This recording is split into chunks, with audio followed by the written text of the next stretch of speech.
Now we're joined by Asia One Pakistan Bureau Chief Anas Mallick reporting live from Tehran. Thank you so much, Anas, for joining us. Anas, what can you tell us about the funeral ceremonies now underway at the Grand Mosalla? Well, Fiza, what we're given to understand is that the funeral ceremony has officially begun.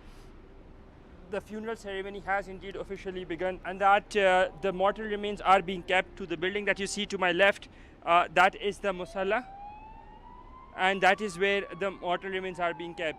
Now, from today, the funeral procession has been opened for public here in Tehran.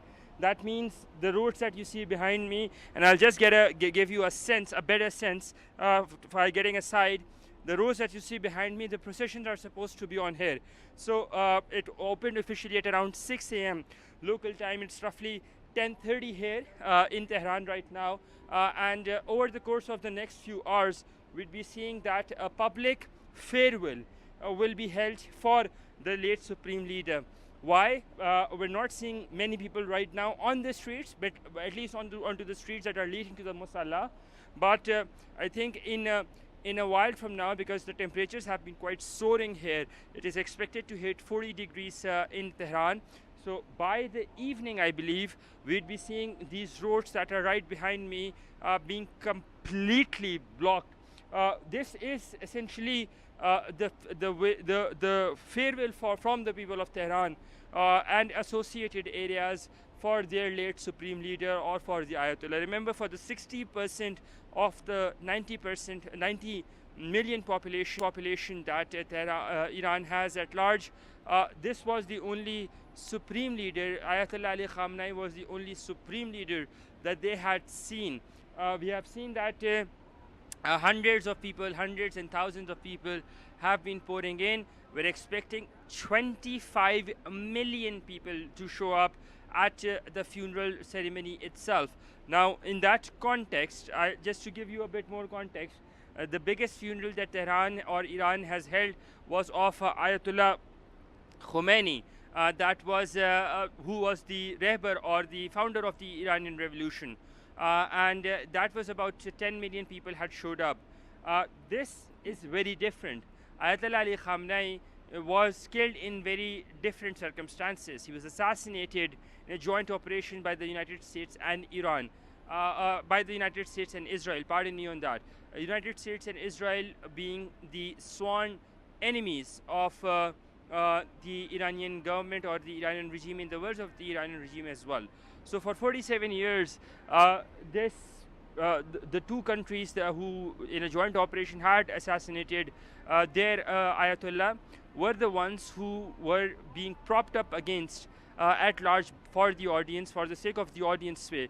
So in that context, I think this is very significant, and we would be seeing more and more people pop up. We would be seeing more and more people come in, and I think in time to come, in a while from now, we'd be seeing these roads that are behind me to my left, because even now, if I can see, and I'll just get aside for the benefit of our viewers and try to give you a sense of where the people are right now. I mean, if you are to see, and if my camera person were to zoom as well, you see the roads leading to the Mosalla are currently very, very, very full.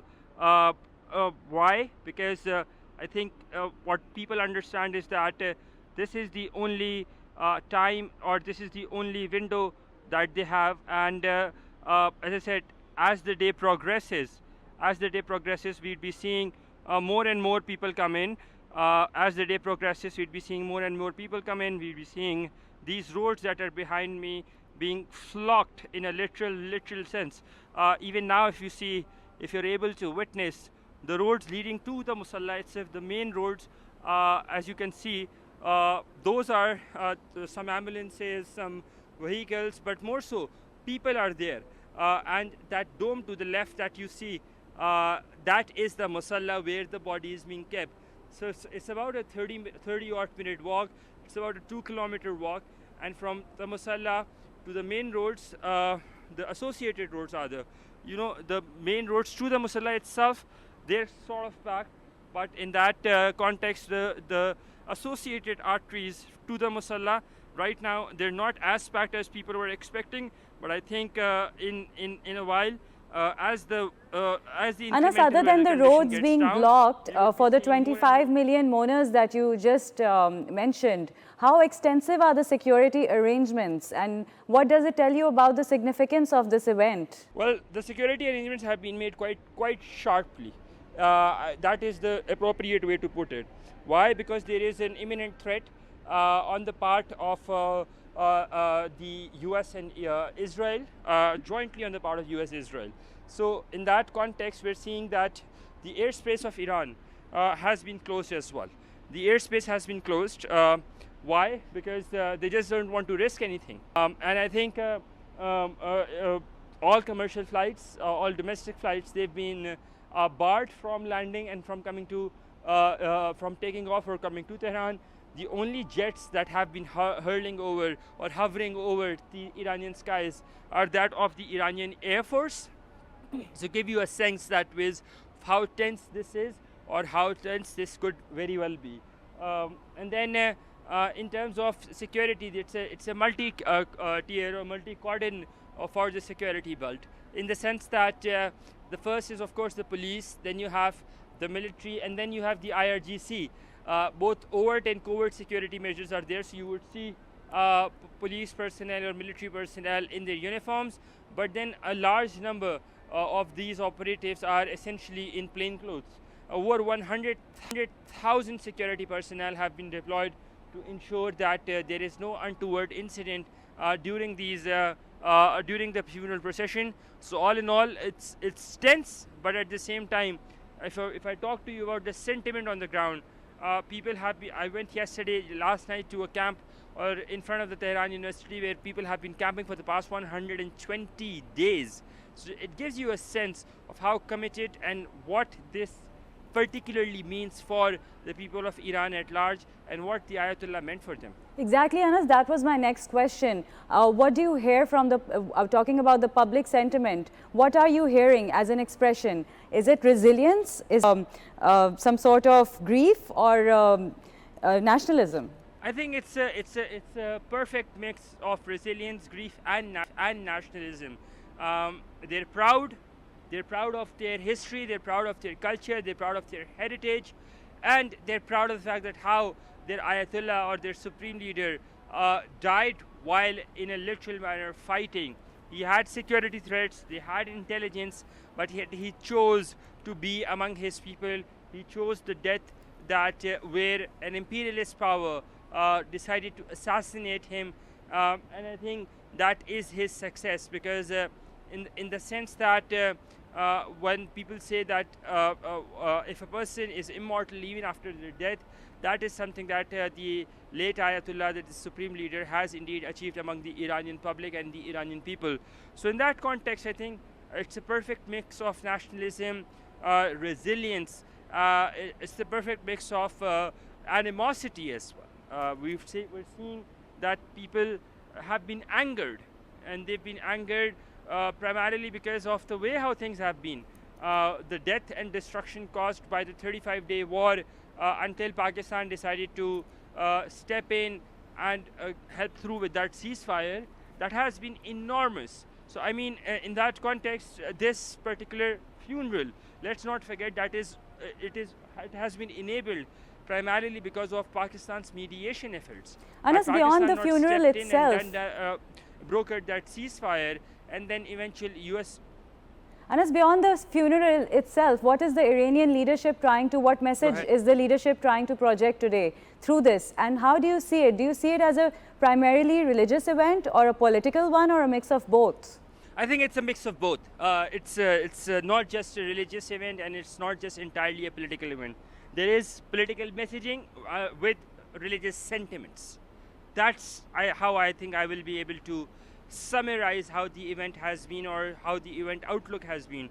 And I think in a while from now, when these streets get flocked, I showed you how the far end nearer to Mosalla, the streets are blocked and flocked with people. But I think in time, as the day progresses, as the sun goes down, as the weather eases up, as I said, it's 40 degrees to hit 40 degrees, and it's right now about 37 degrees. So as the weather eases up in this dry summer, more and more people will be popping up, because remember, there is no event per se. When I use the word event, I mean there is no program. The mortal remains are laying there. People are heading up. They're paying farewell, and then they get to leave, and that will continue up until tomorrow. Rather up until Monday. Tomorrow morning at around 6 a.m. local time is when the funeral procession will be. A formal funeral prayer will be held here in the city of Tehran. And then on Monday is when the procession will be, which will be the farewell Tehran procession, or Alvidai Tehran procession. So that means that in that Alvida, or in that farewell procession, the body will be taken from the Mosalla all the way 100 kilometers southwest to the city of Qum. And then in Qum there will be another procession, and there will be another funeral prayer held, only for the body to be taken on the 8th to Najaf and Karbala in Iraq, where separate funeral processions will be held. Then the body will be returned to the city of Mashhad in Iran, where another funeral prayer will be held, and eventually he will be laid to rest at the shrine of the 8th Shia Imam. Yes. Anas, which international delegations are in attendance? Who is attending, and how does it make a difference to the relationship between Iranian leadership and its allies? Well, there aren't any international delegations in attendance for now, at least not for now. Primarily because for the delegations, the high-level dignitaries, the day was yesterday. So from today, it's more of a public mourning. And if you talk about international delegations per se, these are public, international, these are common people, mourners who are here from over 100 countries. As I said, we are expecting 25 million people. So it's going to be a mammoth of an event in a literal sense.